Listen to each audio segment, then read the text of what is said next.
Well, hello everyone, and welcome back to Professor Layton vs. Phoenix Wright. Previously, Phoenix managed to prove in court that not only was Jean Grey Earl a woman, and therefore possibly a witch, but it was also very likely that they used the spell Godor to open some portals in the green-painted walls to choke Master Belduke from behind. Phoenix kind of ran into a dead end in trying to solve the modern-day mystery, so he's turning to what happened 3 months ago. And wouldn't you know it, Emir Punchinbog and his hired bard Birdly have appeared, and they're also adding their thoughts to the mix as well. Because, of course, Emir, of all people, was one of the first witnesses to the murder of Belduke. He discovered the body along with Jean 3 months ago. It's a lot, but I think we might have Jean on the back end, so I think we've nearly won this. I wouldn't be surprised if this court session ended here today. Let's resume. So yeah, we have new testimony to press. I broke down the door and saw the alchemist slumped in his chair. Gave me a jolt. Hold it! Before you smashed the door, did you check that it was really locked? Of course I did. We tried to get it open without resorting to brute force, but it wouldn't budge. So I went to fetch my lovely little axe. His wooden enemy stood tall and still, yet Emir sprang forth. It was overkill. Did you think I lied about the door being locked? No, of course not. Boy, she's so sharp she might cut herself. Or me, most likely. So then I went inside. The alchemist was slumped in his chair. While we're at it, allow me to confirm something. When you entered the room, did the victim look the way he does in this sketch? Yep, that's it. Spot on. Nicely drawn, too. You know, at first I didn't know if he was really dead. It looked like he just passed out or something. Died from his research. Oh? Really? Jean has something to say about that. Hang on!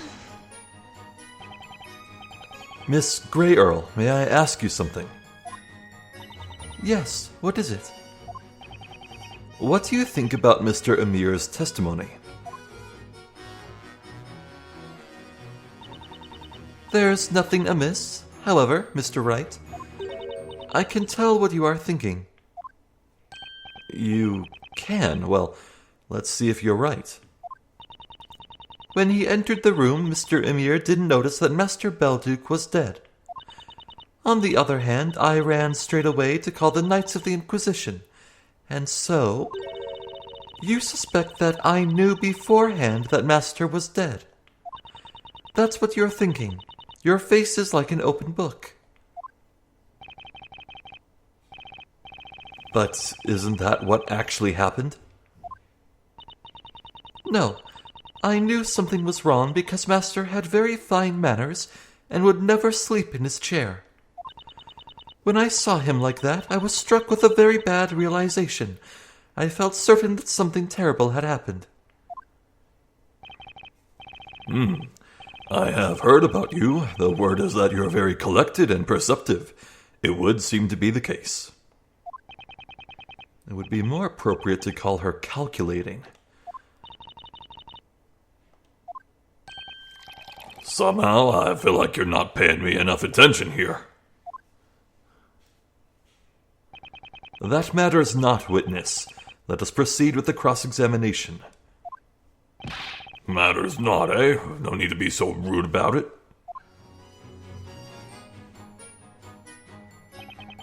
The butler hurried to call the Knights of the Inquisition. Never entered the study.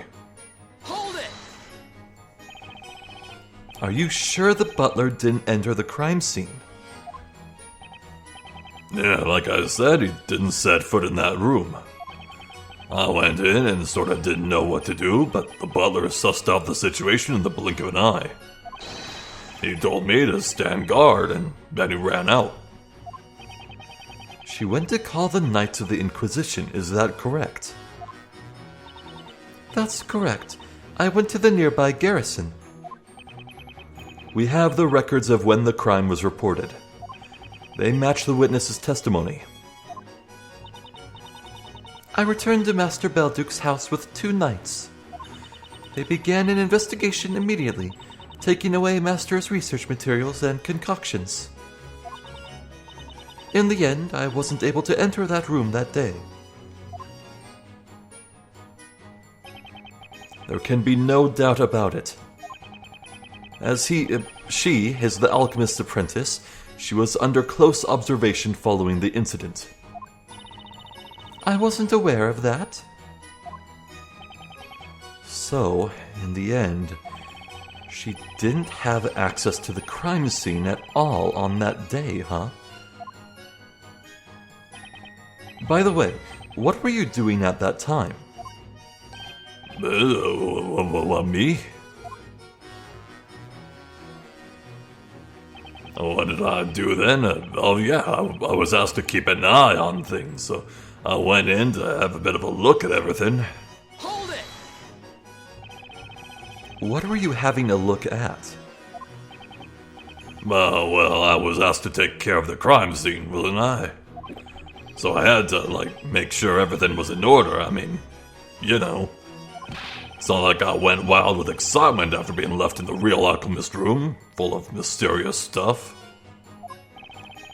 I'm sure you didn't, Mr. Sticky Fingers. And besides... Besides? She asked me to look for something, so I was doing that too. Say what? Hang on! Miss Grey Earl, you look lost in thought. Oh, were you talking to me? Even she can be caught off guard if I choose the right moment. Yeah, that's the first time their composure has been broken. You have been listening to Mr. Amir's testimony, haven't you? Yes, I have. He was asked to look for something. It was you who asked him, I assume. What did you tell him to look for? I think you're mistaken. I don't remember making any request of that sort. Ooh, she doesn't like this. Huh? Oi, Bluey. Were you even listening to what I said? It was a lady that asked me. The butler is a guy, you numbskull. Oh.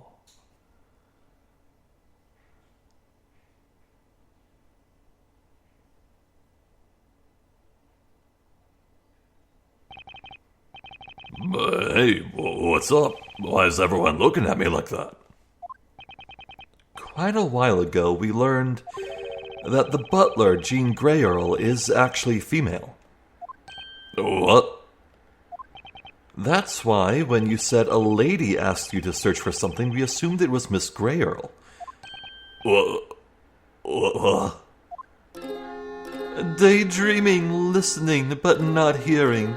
That look of shock is almost endearing. Oh, what the? Why didn't anyone tell me before?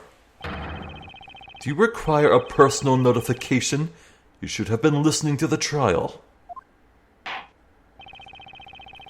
Knights of the court, squabbling with a witness is most unseemly. What I would like to know now was this. Who was the lady that made the request of Amir? Yeah, that was actually, Miss...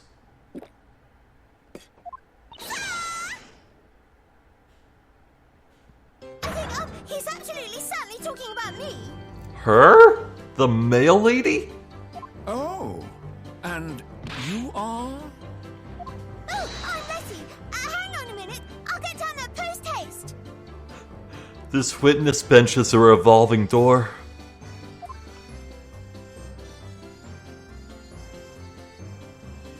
But, Miss Letty, Who are you precisely?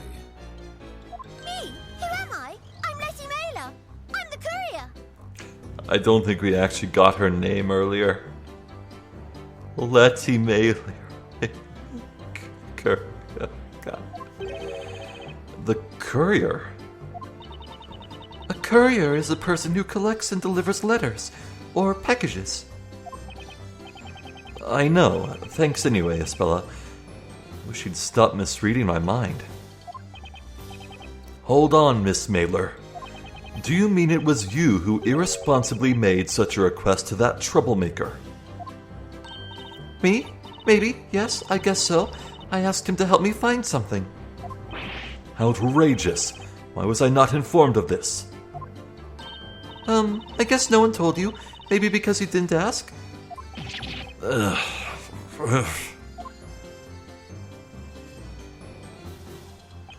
It seems we will need to ask you to testify, Miss Mailer.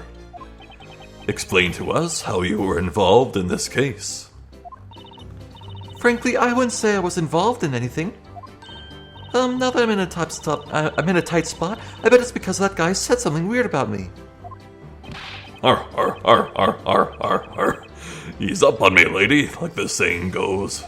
If I'm going down, I'm taking you with me. Beats being in a pickle all on your own, eh? Gulp, gulp, gulp, gulp, gulp. Now then, Miss Letty Mailer, testify about that day.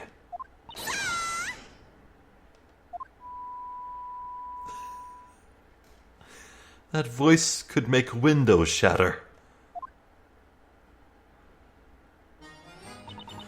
Sir Belduke said he'd have a letter to send, so I came by to pick it up. Hold it! You mean you came to pick up a letter from Sir Belduke? Yes, I was told by Sir Belduke that it'd be ready in the morning. What's more, he said it was extremely important. I felt a sense of duty surging within me. Oh. I thought it would be her. Hang on! Miss Grey Earl, I have a question. Yes? What is it? Did anything catch your attention during Miss Mailer's statement?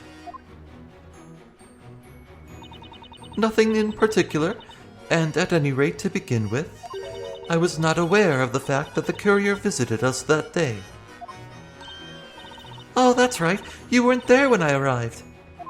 And once I found the letter, I left immediately. Did you know about this letter, witness? I would never pry into Master's personal matters, such as his correspondence.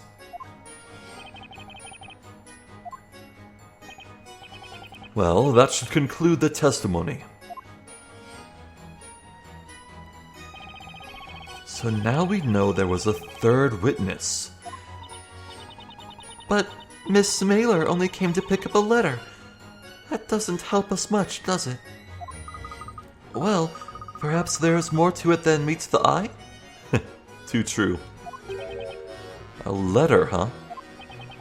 Belduke was about to send a letter to someone before he was killed. May not be relevant to this case, but something about that is bothering me. Maybe it's worth asking Letty about it. Yeah, we know what letter that is.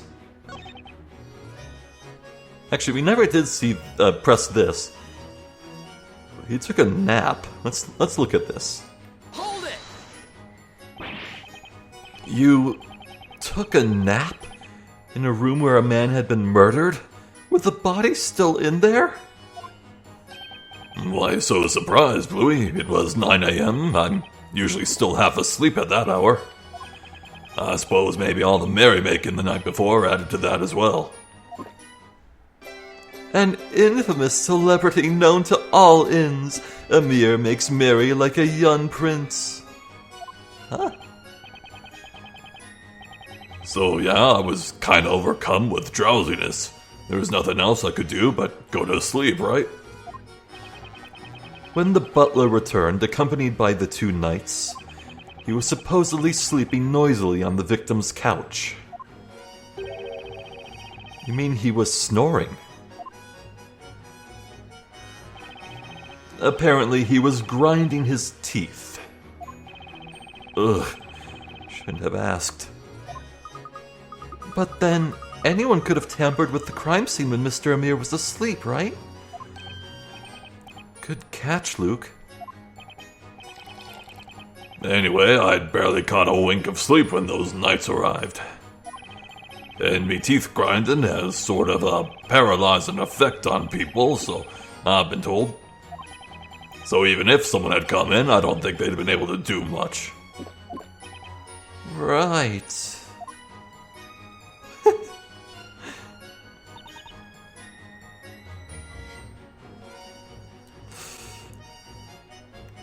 Now the letter... Was it this one? Objection! The letter you found that morning. Was it by any chance this one here? Oh! Yes, that's the one. But wait, how did you get it? You're a piece of work, all right? How did she recognize this one envelope? Objection! Hold it, Sir Blue Knight. How did you come by that letter? It just sort of fell into my lap, so to speak. It was the professor who found it, but he doesn't need to know that. Defender, just what in the world are the contents of that letter? Well, the letter's blank. What? All this fuss over a blank letter. As you can see, there are some sheets of parchment inside the envelope. Indeed, and there is not a trace of ink on them. What is the meaning of this? Don't forget that Sir Belduke was an alchemist. He may have used some kind of invisible ink to write that letter. Indeed, that would... About that, it doesn't make sense to me. What? Miss Mailer? The thing is, when I saw that letter, all the pages were full of writing. So, you know. Objection! Wait a second. How would she be able to read it? Hold it, witness. You saw the contents of Sir Belduke's letter. I didn't read it. It's just that, you see. Witness, this is an important matter. You will need to testify about it. Tell us what you know about this letter. It should be good. That night, probably about 1 a.m., I made a delivery to Sir Belduke. He was writing a letter at the time. It'll be ready soon, so come pick it up tomorrow morning. That's what he said. I left his study and wished the butler a good night, then I went home. I went there again the next morning, as promised. Sir Belduke was... Well, anyway, I looked for the letter.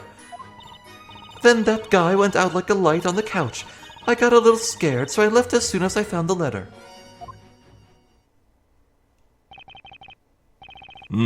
I see. I see. So you witnessed the victim write the letter? I wouldn't say witnessed. That sounds so legal. The sheets of parchment were on his desk, though. I saw that. And they were covered in writing, margin to margin. But you don't know what the letter was about. My ears? Telling you would be a breach of our privacy policy. I can't reveal its contents or who it was addressed to. Oh, of course, I understand. Frankly, I didn't get close enough to Sir Belduke's desk, so I couldn't make out what he was writing. In any case, where did you find the letter the morning after the victim was found dead? On a shelf next to his desk in a small letterbox. Ah, yes, right there, next to his head. I was a teeny little bit scared, though, coming so close to a dead man. So that's where she took the letter from. It was right next to the corpse, huh? If that's the case, Either she crawled over the desk, or she should have left footprints in the dust. I'm thinking she spilled the dust.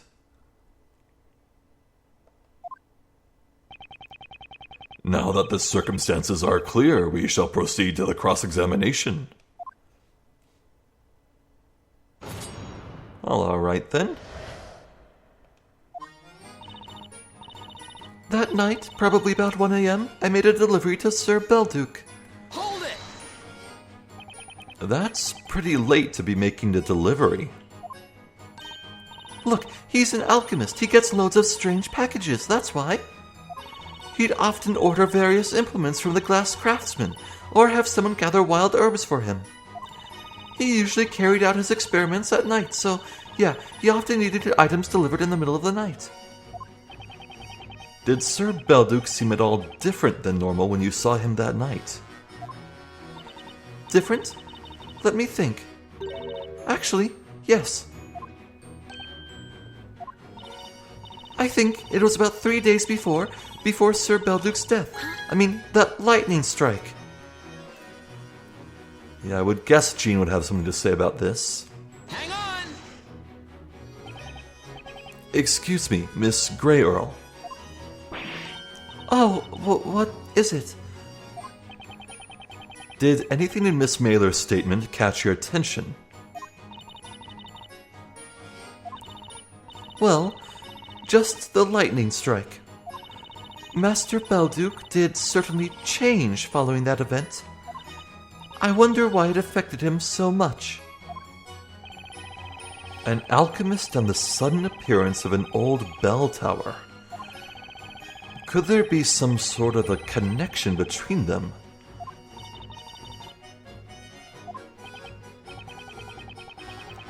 Anyway, it looks like Grey Earl is as much in the dark about this as I am. By the way, that strange lightning strike was not the result of witchcraft. I see. Well then, let us carry on. Are you sure about that? He was writing a letter at the time. It'll be ready soon, so come pick it up tomorrow morning. That's what he said. Hold it! You saw the letter he was writing. I told you before, there were sheets of parchment with writing on them on his desk. I had a very quick look. There were so many sheets, the letter must have been very long. Then how can you explain the letter being blank now? My ears. That's just it. That's what I'd like to know as well. I wish I had some earplugs. Sir Belduke, he was holding a pen when I arrived with the delivery, so he was in the middle of writing. And also, he told me to pick up the letter next morning. And then you left his study. I left his study and wished the butler a good night. Then I went home. Hold it! Wait a minute. When you say the butler, you mean... Miss Grey Earl, of course. She was in the corridor carrying a tray. Oh, yeah. Didn't Jean earlier say that the master dismissed her for the night? Like, they worked together, then the master dismissed her and locked the door, and so Jean was left to her own devices? Why would she be carrying a tray at that hour? I'd like to know that. Hang on! Miss Grey Earl, I'd like to ask you something.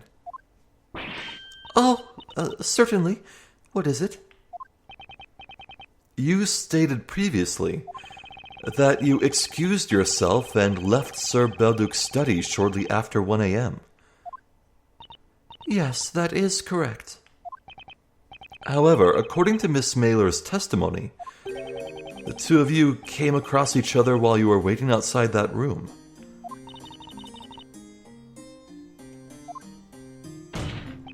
Why didn't you mention that until now? That's because... I apologize. I'm afraid I completely forgot to mention it. You forgot. Miss Mailer very often comes with deliveries during the night. I did see her that night as well, but I didn't think much of it, as it's nothing unusual. I had no reason to hide that from you. Please forgive me for the confusion.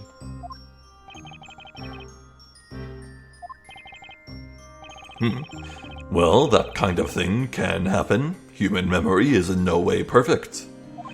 I don't imagine there's a problem here, is there? On the contrary, Your Honor. There's one more thing Miss Grey Earl forgot to mention. What is it? I'd like you to recall what Miss Mailer said about having met Miss Grey Earl that night. Miss Grey Earl, of course. She was in the corridor carrying a tray.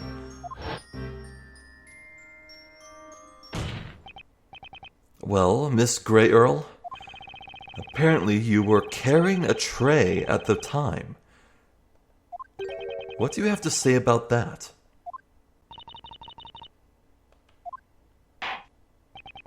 Jean Grey Earl, I believe you should add that to your testimony. As you wish, my lord. It's unlikely she really forgot about it. The fact she tried to hide it must mean something.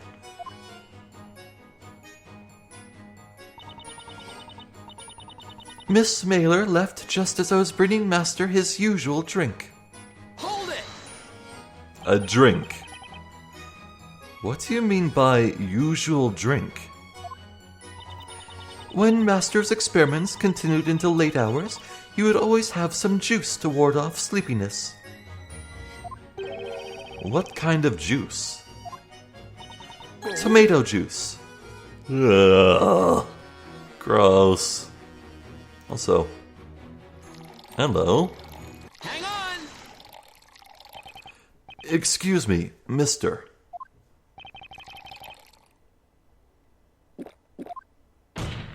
Mister. Wow. But I know nothing about it. Nothing. Nothing at all.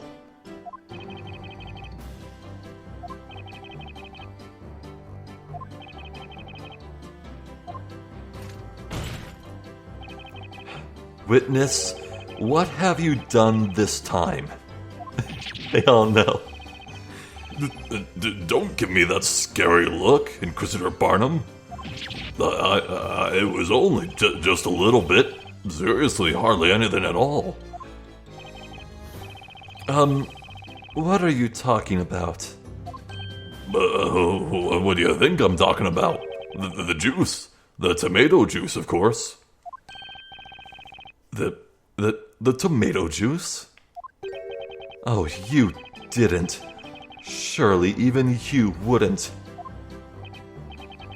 Well, like I told you before, I think I sort of overdid it a bit the previous night. When I woke up, my head was pounding. That's why I went to see the alchemist.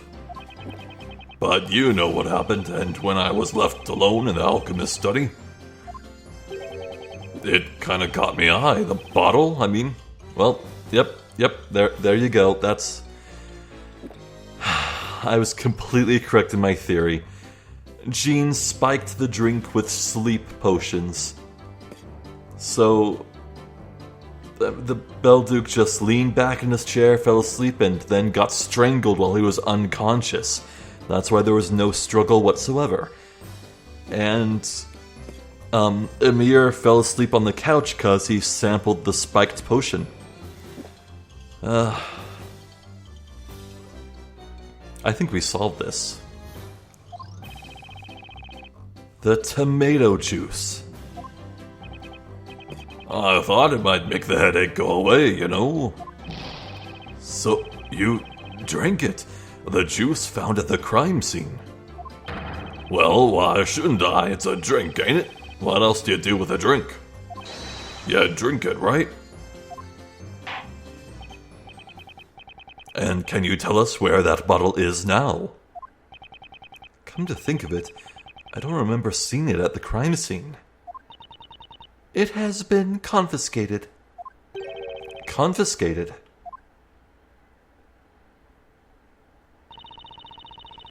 As I mentioned previously, the occult crime analyst confiscated all of Master's personal belongings from the crime scene. Is that so? Well, I believe we should take note of that bottle and add it to the court record.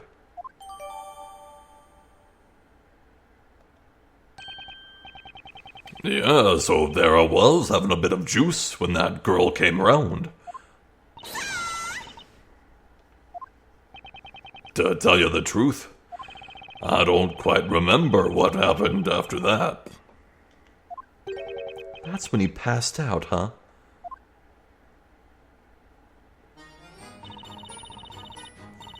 I went there again the next morning, as promised. Sir Belduc was... Well, anyway, I looked for the letter. Hold it! You took the letter from the crime scene. That's right, I took it from the crime scene. Objection!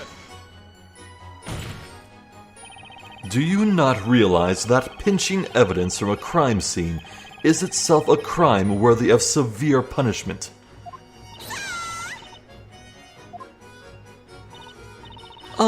Well, it might be a crime, sure, but just look at the witch's defender.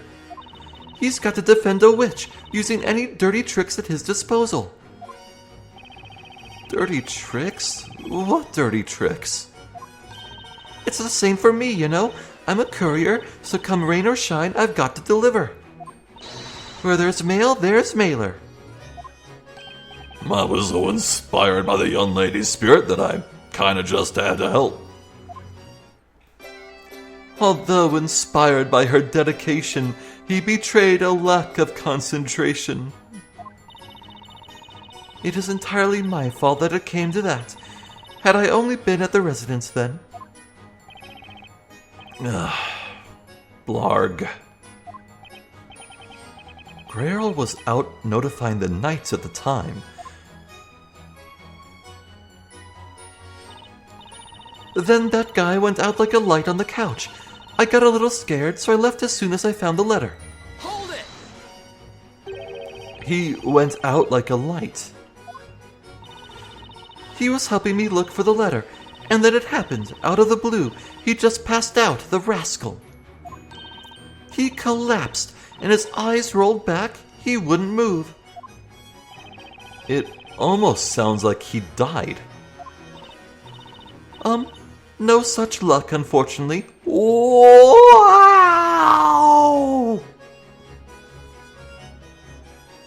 Damn, that is ice cold. That horrible sound, he was grating his teeth. I thought my ears would explode.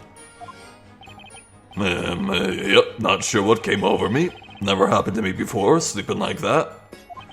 You know, I didn't just fall asleep, more like I sort of blacked out, I guess. No idea why. Oh, you guys, what do you think? Any ideas? I think it bears no relevance. And there you have my honest answer. And I think it's good that I wasn't there. But the question is, why did he black out like that? I've got evidence. Your Honor, I might have a clue as to why this witness suddenly lost consciousness. You do? Oh, really? Did you work it out, Bluey? If that's the case, may the defense present some evidence. Which piece of evidence shows why this man fell unconscious? The tomato juice. Take that! Mister, I believe the reason you might have lost consciousness at the crime scene is tied to a certain piece of evidence. But wasn't it just because, you know, I had a bit too much fun the night before? No, it was because of this. The tomato juice. You passed out right after drinking this juice. Therefore, it's not unreasonable to assume that there's a direct connection between the two. Tomato juice does not make people fall unconscious, Sir Blue Knight. Exactly. That's why something must have been added to the contents of that bottle. Something like a soporific. You mean sleep medicine. And if a soporific was mixed in with the tomato juice, that means Sir Belduc would have been unconscious at the time he was assailed. Man, sopor is such a cool word. One of my favorites, honestly. Oh. The sketch, have another look. The red liquid trickling down from the victim's mouth is proof that Sir Belduc must have drank the tomato juice. I had failed to consider this. Inquisitor Barnum, I bet you remember saying this to the court. Can you imagine anyone just sitting back and letting themselves be strangled?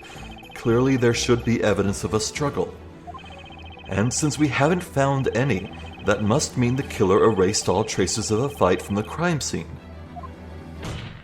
However, if the victim was unconscious when his assailant was strangling him, then the killer could have committed the crime through a small portal big enough to put their arms through after all. Objection! That may be so, but tell me this. How will the culprit have managed to obtain such a strong soporific?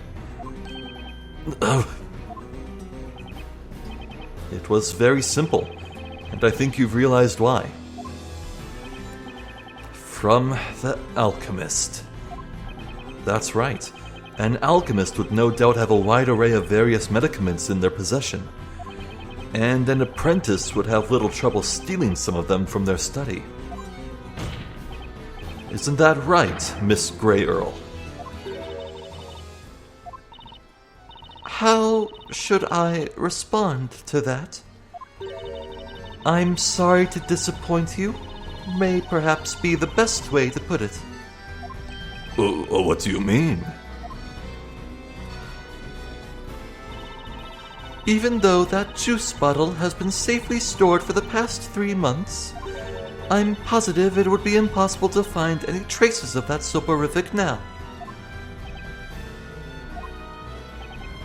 You wicked...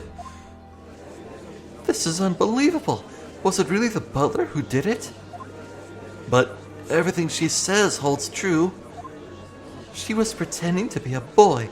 That's mighty suspicious to start with. Is she a witch?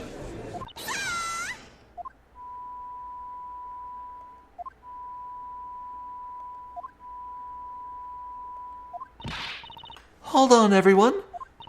The butler couldn't have done that to Sir Belduc. She would never, ever do it. Please, let us testify just one more time. Miss Grey Earl, let's tell them. Let's prove they're wrong. They have no idea how much you've done for Sir Belduc. Miss Mailer? Very well. I shall grant your request. Testify about the relationship between Miss Grey Earl and Sir Belduc. This is going to be interesting.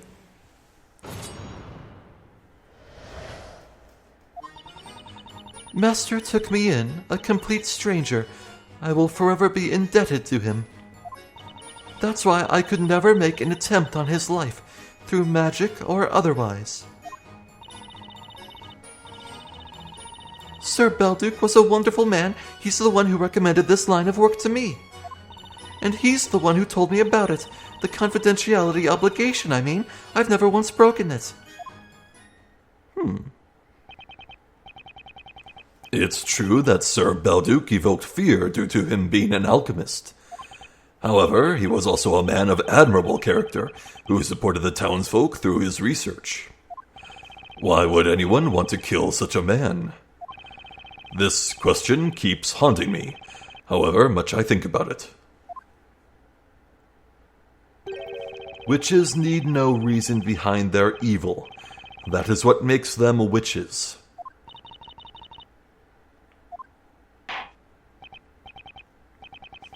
Now the defense may begin its interrogation.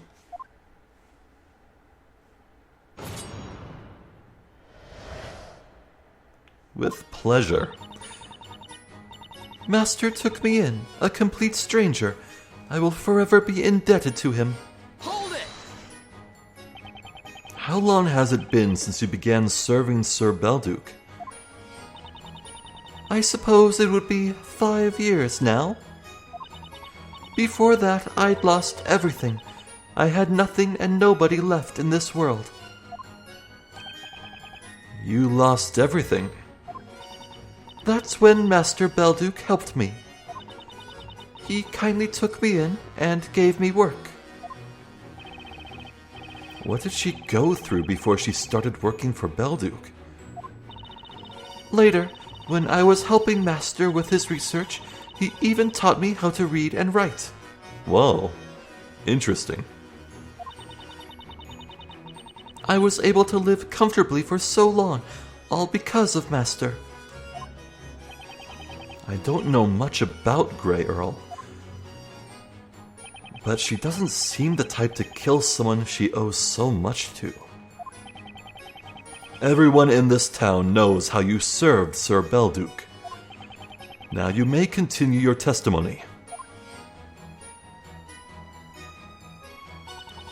That's why I could never make an attempt on his life, through magic or otherwise. Hold it! You're claiming that you had no reason to kill Sir Belduke. Yes, you can ask whomever you wish, and I'm sure they will say the same. That is so. It is widely known that Jean Grey Earl was devoted to serving Sir Belduke. It's difficult to imagine that she could brutally murder her respected master. Indeed, I am of the same opinion. I have visited Sir Belduke on several occasions to inquire about this piece of evidence or that, and I must say I felt there was a strong bond of trust between him and Miss Grey Earl.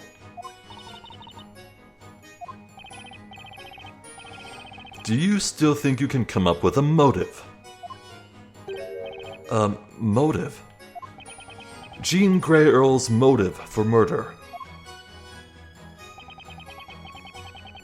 Grey Earl risked a lot to conjure up a small portal in the wall. Then she killed Belduke. What motive did she have?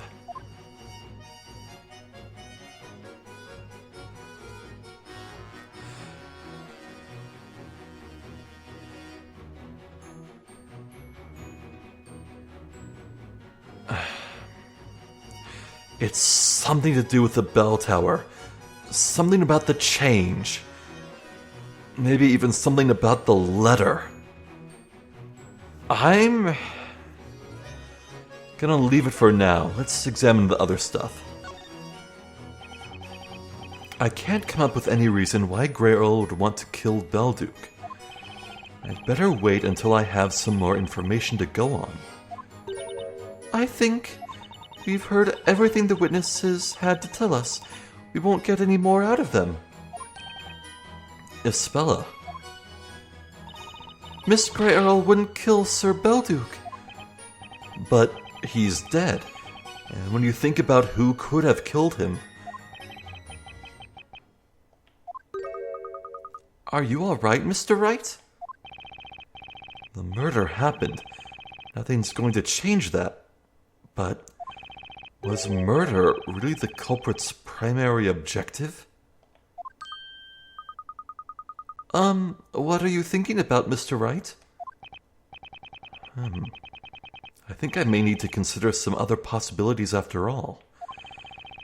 Rather than try to get any more info, maybe I'll be better off changing my perspective. Huh. Maybe... Huh. I'm not sure what to think here. Well, I've been thinking maybe we've been making the wrong assumptions. What if Grey Earl's aim wasn't to get Belduke out of the picture?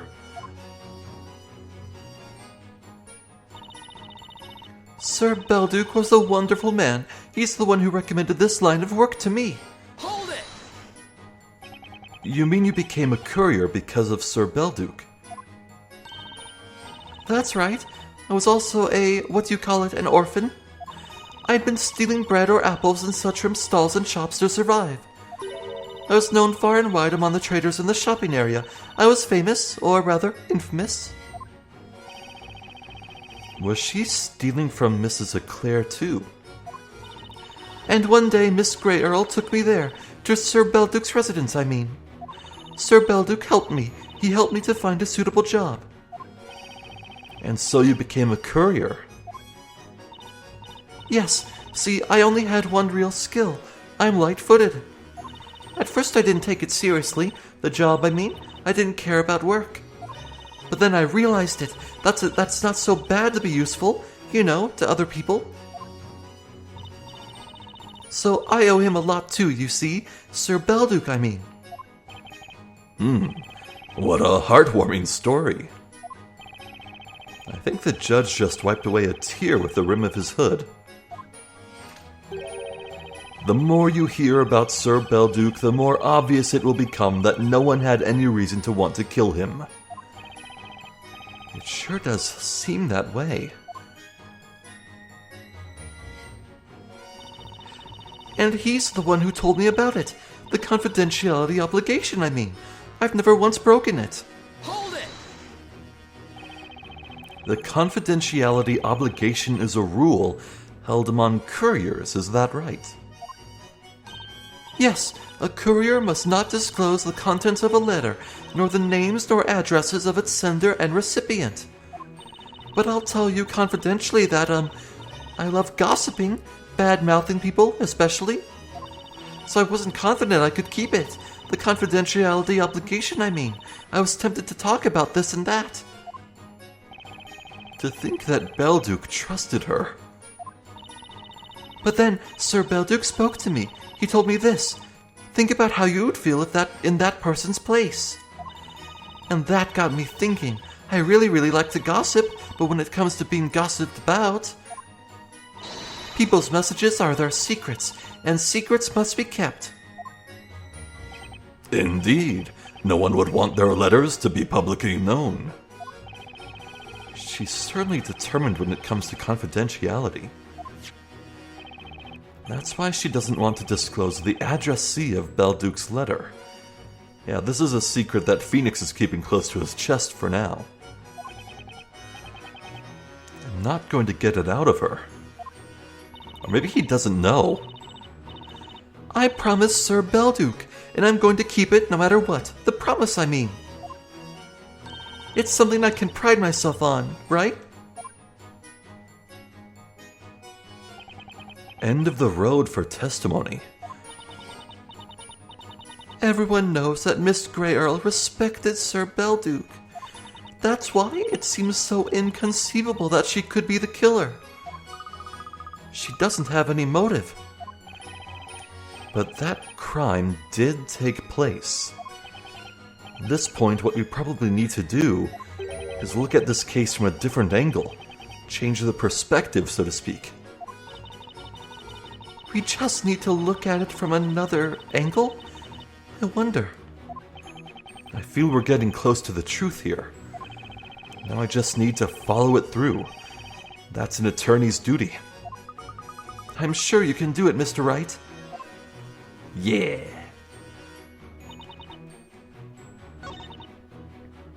Hold it! Let's get to that choice. I think this will last a long time, though.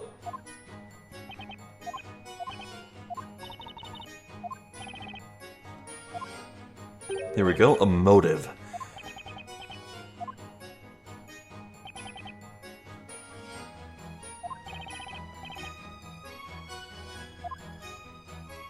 Suggest another motive. I understand. The defense will present evidence. Evidence to indicate Jean Grey Earl's motive for murder. No. Wait, what? What's this about, Sir Blue Knight? Sir Belduke's life was taken that day, that's a fact. However, was this actually the culprit's true objective? Objection! What? This is nonsense. Sir Belduke was murdered. What other possible reason could there be besides someone wanting him dead? I'm fairly positive this piece of evidence will lead us to the culprit's real motive. Very well. Defense, present evidence to indicate Jean Grey Earl's motive for committing the crime.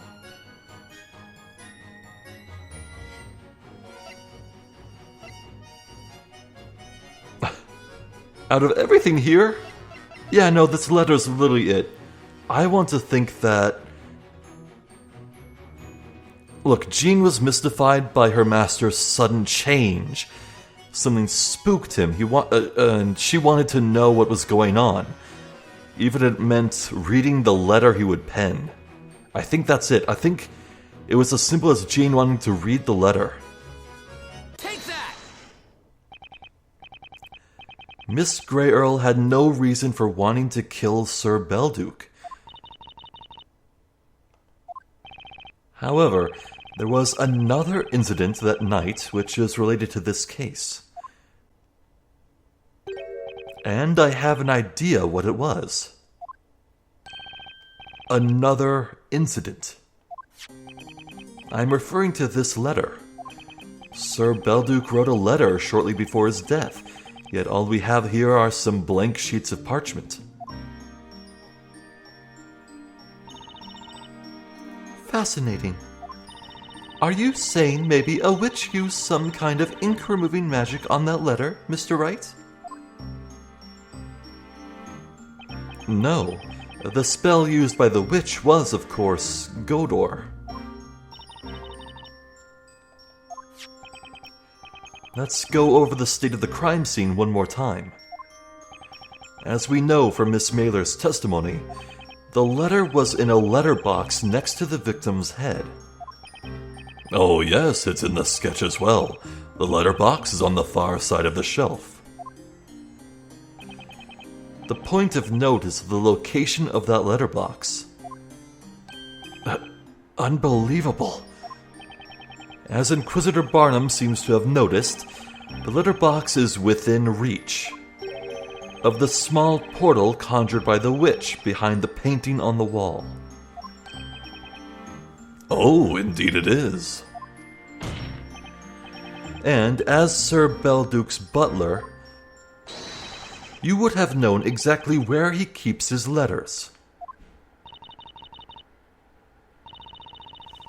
Indeed, Master Belduke would always keep his letters in that letterbox before posting them.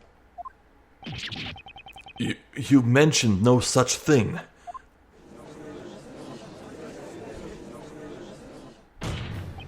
Miss Grey Earl, you created a portal with Godor, not with the intention of killing Sir Belduke.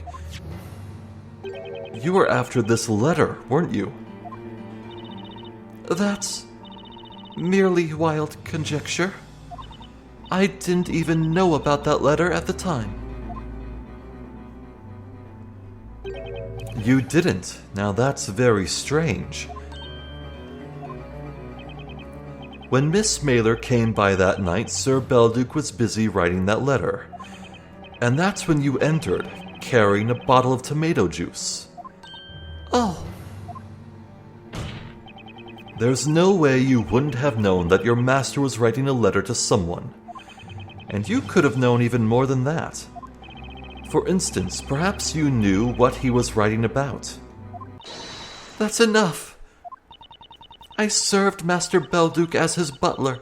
I never would have pried into his private affairs. Whatever it was he wrote about in his final letter to the storyteller, it is no concern of mine. Your Honor. Yes, defense?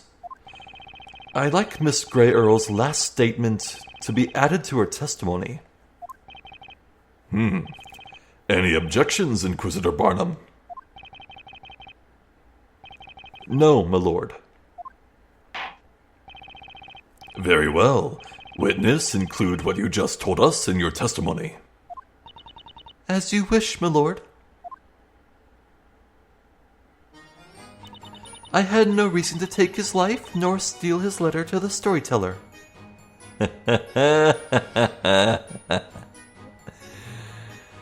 How'd you know who it's to? Let's press this. Hold it! Let me get this straight. You didn't know anything about the victim's letter. That's right. I believe I have said as much already. Then how did you know? How did you know it was addressed to the storyteller? Oh, indeed. Why don't you answer his question, witness?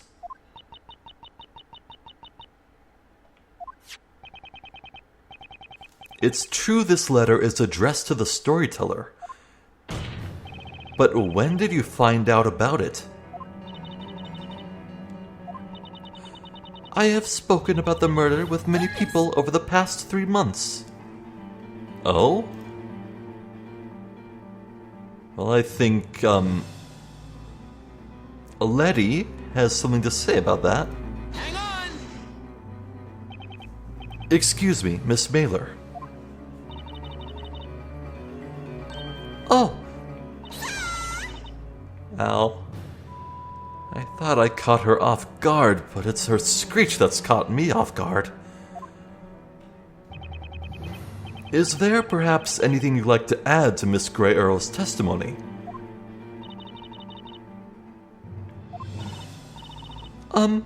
No, not really. In that case, let me ask you a different question.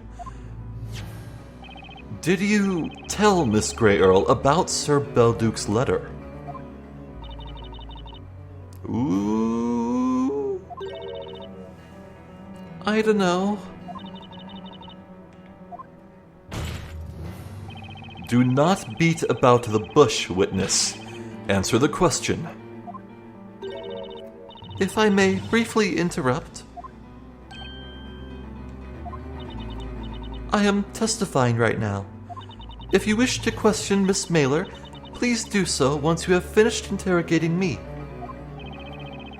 She's not going to let me question Mailer from the looks of it, and if she's so keen to prevent her from answering, this might just be a critical point in the testimony. I've got to find another way of fishing for that information. Witnesses, continue testifying. Oh.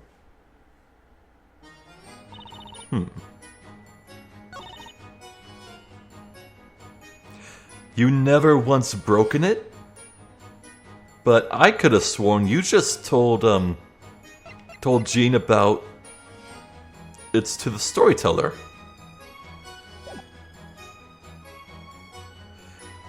Let me press this, let's see. Hold it! I wonder if anything's going to be different.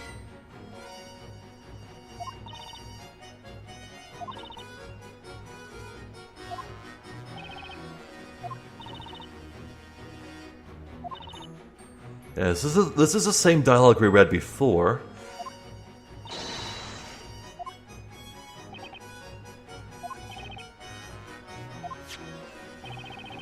That's why she doesn't want to disclose the addressee of Belduke's letter.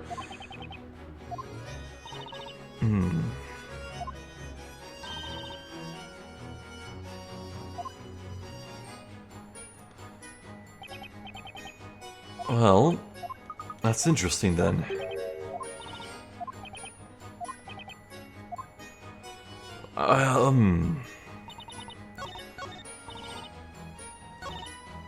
I've never once broken it. It's been the confidentiality obligation, but we just learned that Letty kind of maybe told her about the... I think we have to go for it. Objection! Shoot!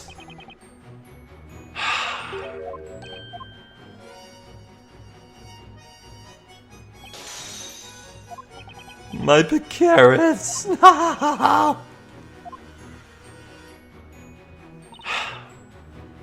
Give me a hint coin. Well, I said give me a hint coin. Mash, mash, mash, mash, mash. Mash, mash, mash, mash, mash. Okay. Hint coin.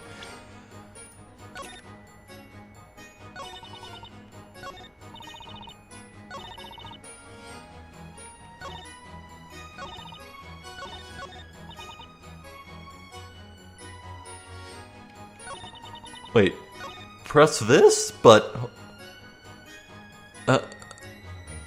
but we just did that. Hold it!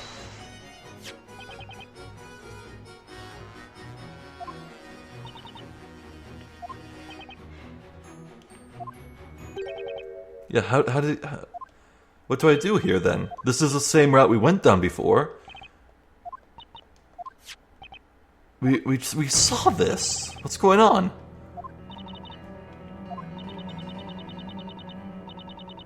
Witness.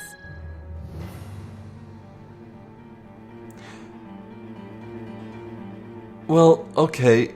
Earlier we swapped over to Letty here, but maybe if I just let this go through. Everyone has been very kind to me. They have also told me all sorts of things.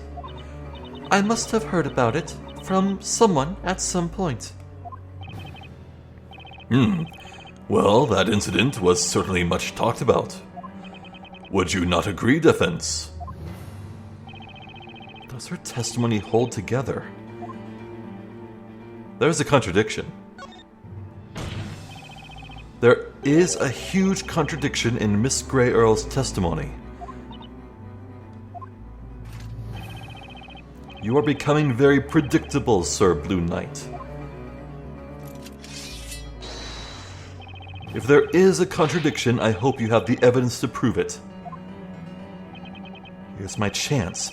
There's only one way to expose this contradiction. Huh?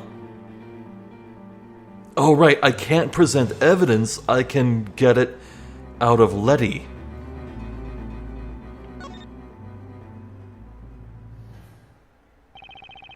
The defense has no intention of presenting evidence.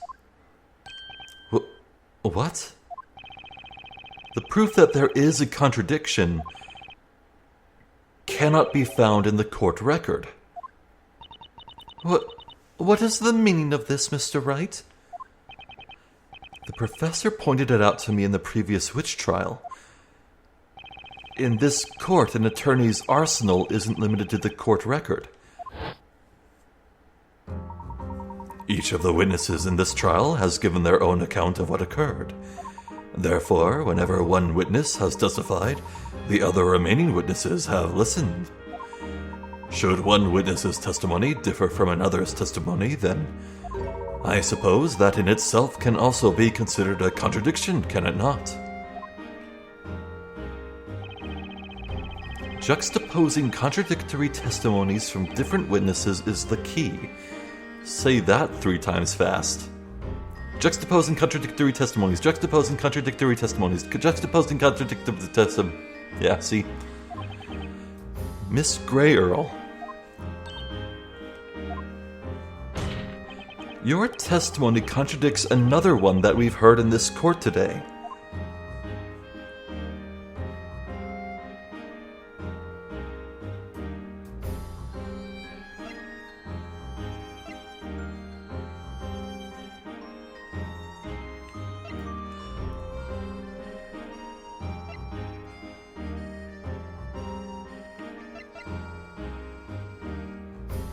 I had no reason to take his life nor steal his letter to the storyteller. Master took me in, a complete stranger. I will forever be indebted to him. Well, that lines up. Sir Belduke was a wonderful man. He's the one who recommended this line of work to me. And he's the one who told me about it. The confidentiality obligation, I mean. I've never once broken it. Yeah, you know that the letter is to the storyteller. That contradicts Letty saying that she's never broken the no talkie steely. I think that's it. Objection! You have to be shitting me.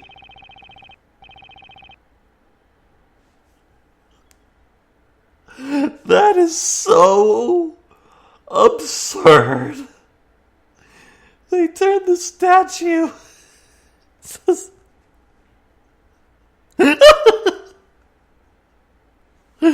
Oh my god, why? It was a single word that gave you away, Miss Grey Earl. Hey everyone, apologies for the very sudden cut, but yeah, future Zephyr here. I ended up recording this video to be 2 hours long, and then some. I thought, it's just gonna be a little bit to quit here, running up on it, it'll come anytime now. No, I ended up finishing the case, so next time we'll see the end of this trial, and boy is it a doozy. I'm still over here reeling from it, so I'm Zephyr the Jester. This has been more Professor Layton versus Phoenix Wright. Thank you for watching, and hopefully I'll catch you next time. So until then, please take care.